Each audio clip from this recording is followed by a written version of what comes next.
This is Matt for the Welsh Boxing Hub, and I'm joined here today by undefeated Welsh lightweight champion Gavin Gwynne. How's it going, Gav? Yeah, not too bad, but good.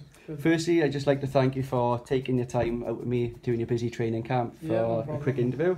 Our first interview on Welsh Boxing Hub, so much appreciated, Gav. No problem. So how's things and how's your current camp going? Yes, going good. It's coming to an end now, which it's been a long, grueling camp, but I've been on form this camp. Like I've said to a couple of people, it's been probably one of my best camps by far. The sparring has been brilliant. I've had all different types of sparring. I think I've had about 6 or 7 weeks of sparring. So I got another spar left now, the middle of next week, and that's the end of that then, and start winding down then. Yeah, because I always be down to St Joe's with Tony Bull. You have some world-class operators down there, so you get some fantastic sparring. Yeah, it's brilliant. Like you get gyms coming from England down to ours just for the sparring. So you always got world-class sparring there. You've got the likes of Andrew and Lee Selby, which Lee always helps me out with sparring, and I help him out with sparring because we're similar weights. So it's fantastic. You can't get no better than I don't think. Oh, great stuff. I see you brought a strength and conditioning coach on board. How are you finding that? What difference do you think it's made? Yeah, Richard Thomas. It's made a massive improvement where I can see it in sparring. Like my punching power has improved. I throw in the punches a lot more correctly and with a lot more venom in them. It's given me that extra boost, I think. Oh, great.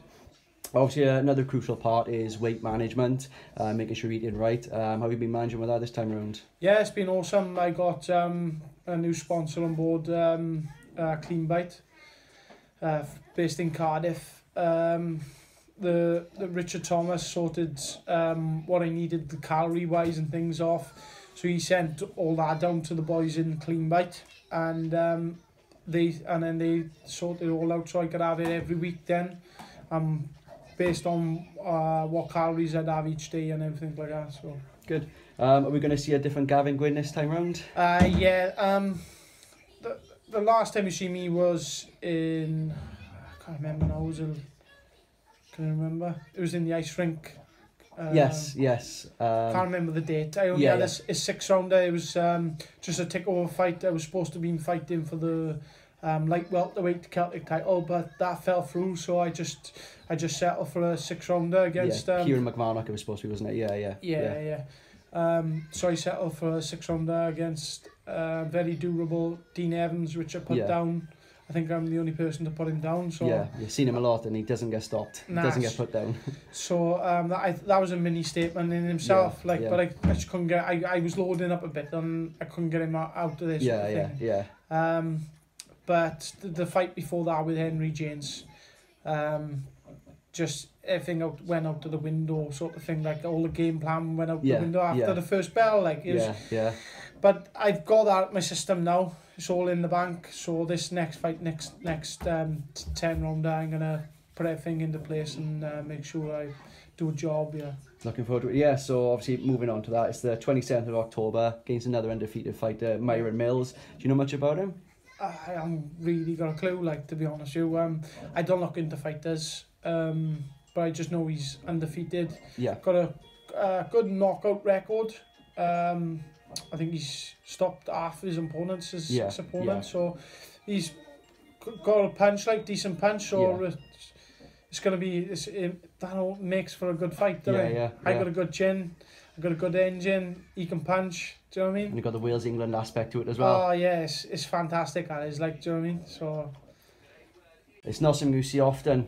2 undefeated fighters this early in a career and going against it, putting their records on the line. Don't see it often, so it's going to be it's going to make for a really entertaining night for sure. Yeah, respect for him taking the fight, and respect for me for taking the fight. You don't see many boys doing it, but I said to my management team in Bristol boxing that I wanted these big fights, and I want to get to where I want to go. I don't want to be hanging around 4-6 rounders. No. So I've asked for the fight. They give me the fight, and here we are. Like, so can't ask much more than that. No. Obviously, you've got all the tools to win the fight. Everyone around Wales have watched you plenty of times. We know what you're all about. You always seem to be a big ticket seller, always take a massive support. How many are you expecting to be with you this time around? I think I've sold over 200 tickets and I still got people buying tickets. Like, so it's a massive help. Like, from the start, I like all my regulars from the start. Like, I think I sold, like, for my first fight, there was 120, 130 tickets. Yeah. Up in Merthyr Tydfil as well, so... Yeah. Oh, do you want to come up there? Yeah, I sold 100, I think it was 120 tickets. Yeah. And they've followed me every fight since. Yeah. So I think that's brilliant. Like, and it makes the job that little bit easier as well. Yeah. And they give me that extra boost. Like, in these later rounds now, where like 8 to 10 rounds, you seem to be lagging. Yeah. You give that crowd, the crowd gets up on their feet and start cheering, and it gives you a bit of extra boost. Do you know what I mean? So it's awesome. Fair play. Yeah. So providing you win this upcoming fight, Gav, where do you see your head in and what's next for you? Hopefully then the British title. Lewis Ritson just lost yesterday for the European title. Put up a good fight, but I just think he's one-dimensional fighter. Obviously, he's a massive puncher. Not taking that anything like with him. Like, he's a massive puncher, but they had everything on the right. Was it, what's his name? Patera. Yeah. The game plan was perfect. Take what he had for the first 4 or 5 rounds, lose them, and then bank the rest of the rounds, and which he did, and quite comfortable. To be honest. And the other boys he's fought, Joe Murray, Scott Cardle, they've all gone at him, tried to have a war with him the first couple of rounds. He's a massive puncher. You can't be doing that with a massive puncher, and he's a come forward fighter. That's where he's comfortable, is inside. Where he's not comfortable is where you're on your feet moving, hitting him with long shots. He don't know what to do. He gets hit with so many shots. I don't think his defence is tight at all. For a come forward fighter, you'd think he'd have half decent defence, but he hasn't. I think it's a very winnable fight for myself. I think it's just blowing the whole division wide open as well at British level. Of course it have. Obviously, you get caught with him. You going down no matter who you are, and then first couple of rounds. But I think if you've got an half decent chin and you want to win the fight, you can beat him quite comfortable.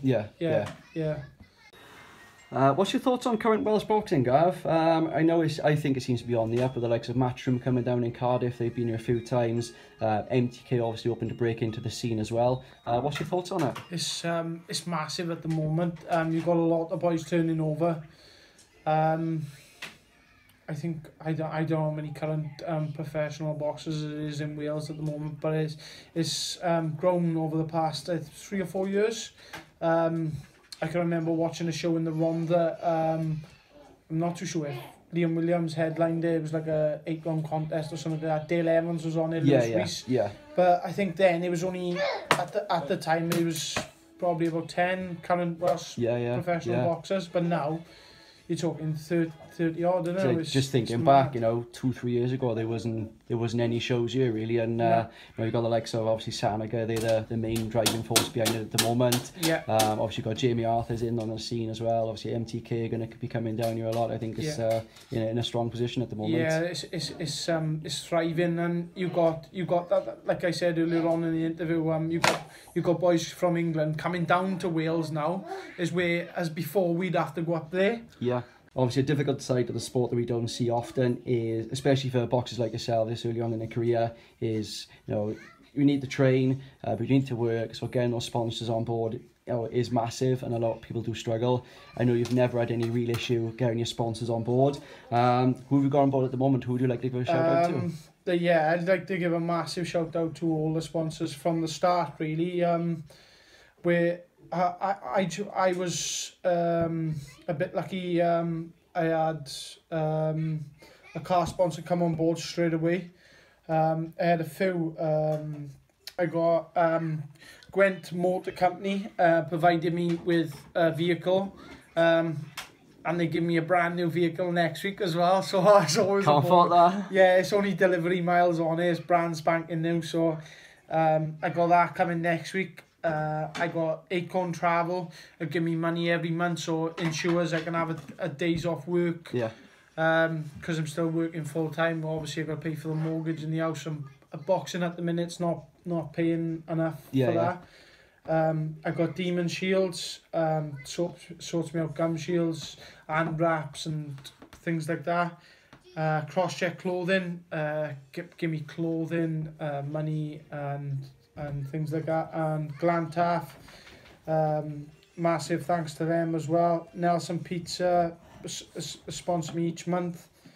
The Luxury Sauce and Lonsdale. Yeah, that's a massive one for you in Lonsdale. Yeah, the last person they sponsor was Carfroch. So it's mad when they said they wanted to sponsor me, like I was just blown up the water, it's massive help. Like they've helped me. I am gonna buy nothing now out of my own pocket. I think it was 5 big boxes full of kit. Yeah. I did see on Instagram. Yeah, crazy. It was mad. Like it was like Christmas for me. I bet. Yeah. There's a few others as well. Cleanbite. All my food and everything every week. I'm in my camps, and then sorry. Lidsters fishing supplies sponsor me every month. Bayside Estate Agents, they're the same as monthly sponsor, and GForce Telecoms, which is it's amazing the amount of sponsors I got, like, but it's every one of them helps, like, so I'd like to thank them all personally. It's a massive help for me. It's a weight lifted off my shoulder that I don't have to struggle with things like where I'd have to work flat out and then just training the night for them couple hours where I'm not going to see the baby, whereas now they give me that bit of time. I can have a day or two off work each week. I can go training, come home, have a couple hours with the baby, and then go back training, sort of thing. So it's a massive help for me. I'll put all the company's website address on the bottom, so if anyone's watching and you want to get in touch with your sponsors, they can do so there. So that wraps up the interview, Gav. Thanks very much for your time, and I'll see you on the 27th. Brilliant. Thank you. Very much.